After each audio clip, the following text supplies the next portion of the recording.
산업탄 역할을 해오셨죠? 네. 네. 거시경제 측면에서 이 정부의 시작과 끝을 저는 이제 한마디로 결산을 해보라 하면은 이렇게 말하고 싶습니다. 고마운 줄 모르는 큰 선물을 받았는데 이제 큰 짐만 남기고 떠나는 정부다. 이렇게 평가하고 싶습니다.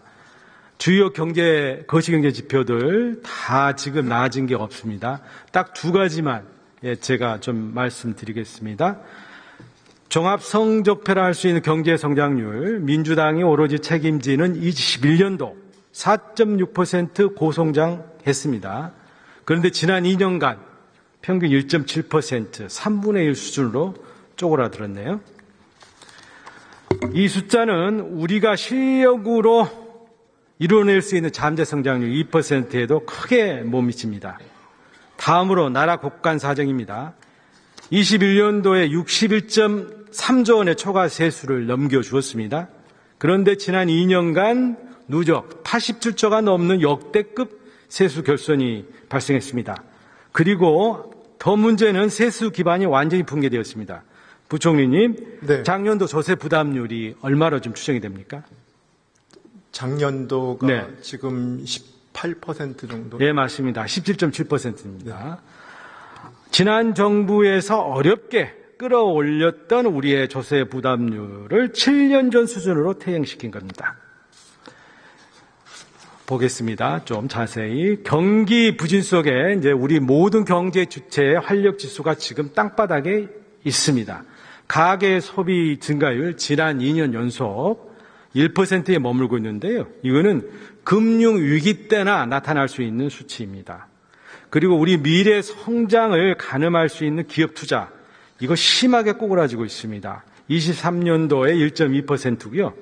전 정부의 평균치 2.6%의 절반에도 지금 미치지 못하고 있습니다. 그마저 작년에는 1.3% 마이너스입니다. 기업 투자 절대치가 줄어드는 정말 우려할 만한 상황이 발생을 하고 있습니다. 수출 23년도에 7.5% 급감했습니다. 작년도 기저효과, 반도체 경기 회복으로 일시 반등했습니다마는 22년도 수준을 겨우 회복하는 수준에 지금 달해 있습니다. 부총리님, 네.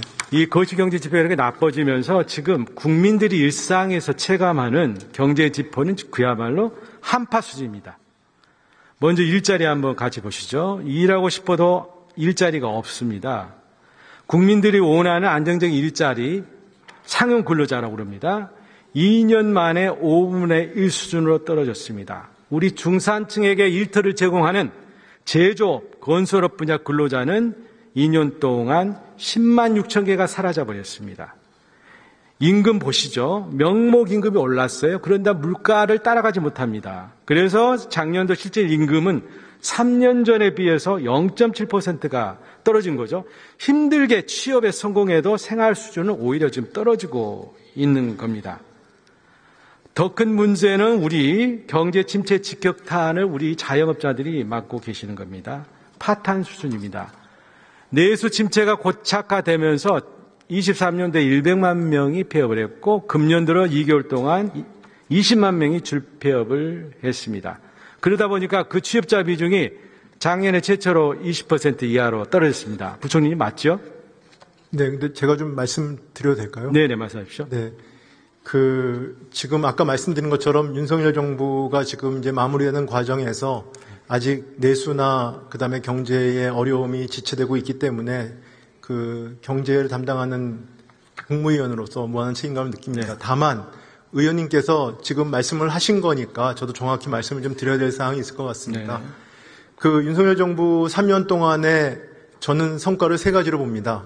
하나는 저희가 22년도, 23년도는 글로벌 유례가 없는 글로벌 복합위기였습니다. 물가가 6% 넘었고요. 그 다음에 저희가 수출이 마이너스였고요. 그 다음에 무역 수지도 마이너스였습니다. 그래서 이런 위기를 극복을 하면서 그 다음에 물가도 안정세가 되고 그래서 이게 하나라고 생각할 수 있고요. 두 번째는 코로나 기간 동안에 굉장한 오버슈팅이 있었습니다. 무슨 얘기냐면 부채 의존 경제가 심화돼서 이분을 탈피를 했습니다. 그래서 가계 부채 같은 경우에는 저희가 18년 만에 가계 부채 비율이 감소가 됐고요. 그렇기 때문에 매크로 아시겠지만 매크로 그 전체 비율이 네.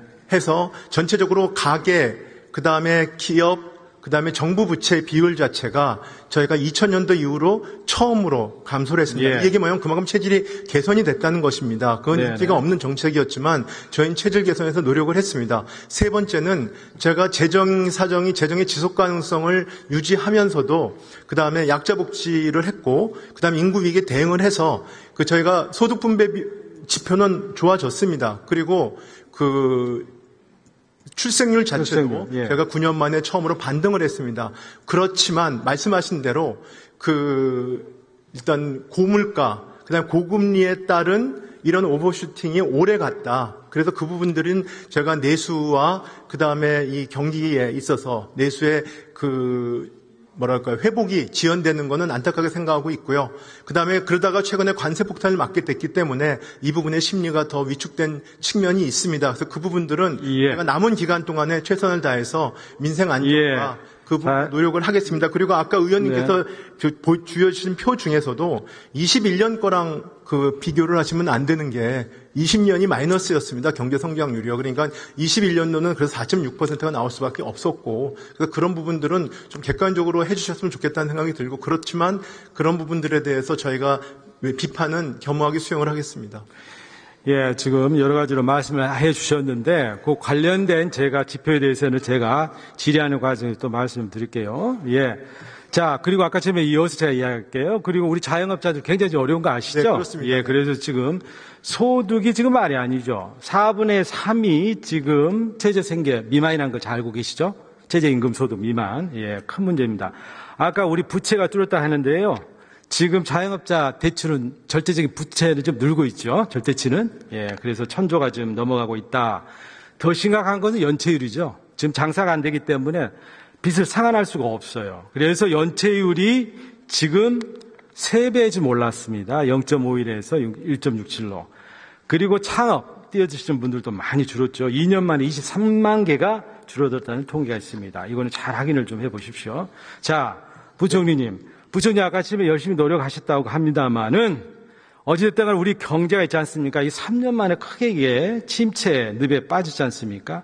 그 이유는 뭐라고 생각하십니까? 특히 이웃 일본이나 이런 경우에는 빨리 있지 않습니까? 회복을 하고 있거든요. 근데 우리 지금 침체가 장기화되고 있지 않습니까?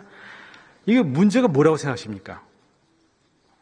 일본이 빨리 회복을 하고 있다는 취지는 거시원스러운 그렇죠, 예. 그건 아니라고 최근에들은 네. 아니라고 알고 있고요. 말씀하신 대로 여러 가지 이유가 있습니다. 여러 가지 이유가 있습니다만은 제가 생각하기에는 코로나 이후에 저희가 상당히 모든 경제 주체들이 유동성 파트를 했습니다. 그래서 부채 의존 구조를 탈피하는 과정에서 지금 금리가 올라갔고 고물가 그러니까 코로나 글로벌 복합 위기의 부작용 자체가 저희가 생각보다는 굉장히 길고 그다음 무겁게 우리 민생을 짓누르고 있었다. 그래서 그런 부분들에 대한 저희가 조금 더 심각하게 판단을 했어야 되는데 그 부분이 저희가 판단이 생각보다도 오래 갔다. 그래서 그게 지금 내수 부분에 어려움이 있다고 생각하고 있고요. 아까 자영업자 말씀을 하셨는데 자영업자 어렵습니다. 그래서 저희도 최선을 다해서 노력을 했습니다만 또 자영업자분께서 어려운 부분은 경기적인 이유도 있지만 온라인이라든지 이런 분야의 구조적인 온라인의 판매가 늘어난 구조적인 요인도 있습니다. 그래서 그런 부분도 저희가 같이 노력을 했습니다만 그런 노력들은 원래 시간이 걸리는 작업입니다. 그렇기 때문에 재정을 써서 되는 것들이 아니기 때문에 시간이 필요했습니다. 부총리님 여기서 우리 부총리님의 변명을 듣고자 하는 게 아니고요. 변명이 아니고 경제적 실상에 관해서 그렇게 좀 정확히 같이 인식을 같이 해줬으면 좋겠습니다. 자. 저는 이렇게 생각합니다. 우리의 경제의 진단과 처방이 잘못됐다. 이렇게 봅니다. 자, 이 정부 출발했을 때 있지 않습니까? 국민들이 바라는 게 뭐였습니까? 첫 번째가 저거였습니다. 저출산 고령화 양극화, 구조적 저성장 요인을 빨리 극복해 주세요. 그리고 전 세계 산업 판도가 바뀌고 있으니 우리 경제를 지키고 혁신적인 성장에 적극적인 역할을 해주십시오. 그리고 우리 경기가 사이클상 하강 국면에 접어들지 않았습니까? 그러니까 경제의 연착륙을 요구했습니다. 한마디로 말하면 구조적 전환기에 국가가 국민의 한류를 여는 비전을 제시하고 또 꺼져가는 경제를 살려내는 선도적 역할을 요구를 했지요. 자, 그런데 이런 처방을 제대로 했지 않습니까? 했습니까? 그건 아니죠. 우리가 기대했던 국가가 무한 책임으로 경제를 해결하는 역할을 하는 그리고 성장 견인 정책을 펼쳤어야 합니다. 그런데 정부는 어떻게 대처했을까요? 저는 이렇게 생각합니다. 정책 기조가 자유방임주였습니다. 시장이, 기업이 다 알아서 잘한다. 정부는 뒷짐지고 있으면 된다는 경제 방관자 역할을 했죠. 그러다 보니 경제 위기 상황, 생계 위기 상황에서 정부는 보이질 않았습니다. 자, 그리고 경제정책 봅시다. 적극적인 통화금융정책을 했어야 되죠. 그러나 금리와 통화는 미국이 고금리를 유지할 수밖에 없었죠. 고물가를 잡기 위해서. 그러다 보니까 자금시장을 미국이 장악을 하고 있기 때문에 저희가 운신의 폭이 없었습니다. 유일하게 남은 게 있잖아요. 재정정책이었죠. 우리 재정정책은 그런데 두 가지 있지 않습니까? 특징을 갖죠. 첫 번째가 이제 부자 감세 정책이죠. 두 번째가 초긴축 재정 정책이었습니다. 자, 이런 두 가지 정책 효과를 발휘했는지 좀 보겠습니다. 감세 정책 왜 추진하셨습니까? 지금 저 표를 보여주셨는데요. 네. 아까 말씀드린 것처럼 윤석열 정부가 출범할 때는 글로벌 복합 위기 상황이었다. 위기 상황이었습니다. 그래서 그걸 가까스로 극복을 하고 나서 저희가 이제 경제 회복을 갖다가 추진하려고 했는데 아까 말씀드린 것처럼 국가의 무한 책임이라고 말씀하셨는데 국가의 역할이 무엇입니까? 물론 의원님하고 저하고 생각은 다를 수 있습니다. 국가의 역할은 재정의 역할이라고 하는 것은 복지나 약자 복지 측면에서는 재정의 역할이 필요하다고 저도 생각합니다. 그렇지만 지금 우리가 저성장이 되고 성장 잠재력이 떨어지는 것이 과연 국가가 역할을 못해서입니까? 네. 그건 저는 아니라고 생각합니다. 네, 그렇기 때문에 네, 그러니까 그걸 아까 자유방임주의라고 말씀을 하셨는데 민간 주도의 시장 경제를 통한 그런 경제 활력을 하려고 했습니다만 그건 시간이 많이 걸리는 거였습니다. 그렇기 때문에 그 부분들은 시간이 걸렸기 때문에 지금 효과가 발생이 안 되고 있었고 또 하나가 감세 말씀을 하시는데 재정의 효과는 그러니까 조세 정책과 재정 지출을 같이 봐야 됩니다. 재정 지출 측면에서는 어느 정부보다도 약자 복지를 했습니다. 그렇지만 결국은 더 중요한 것은 경제 활력을 촉진하기 위해서 세금 정책을 썼습니다. 그래서 그런 부분들은 저희가 세원확보라는 게 증세를 하거나 그다음에 돈을 나눠줘가 되는 것이 아니지 않습니까? 그래서 그런 부분에 기대를 했는데 여러 가지 글로벌 지금 관세 쇼크라든지 글로벌 통상에 있어서 어떤 질서에 문제가 생기고 불확실성이 커졌기 때문에 아직 그 부분이 효과를 발휘하지 못하고 있다가 지금 이 정부가 끝나가는 지금 상황이 됐습니다. 그렇지만 방향 설정은 전 잘 되었다고 생각하고 있고요. 예, 그 부분들은 알겠습니다. 제가 참고를 하셔서 충분한 의견을 무한책임주의는 예, 수정을 했으면 좋겠다고 생각하고 있습니다. 네네네.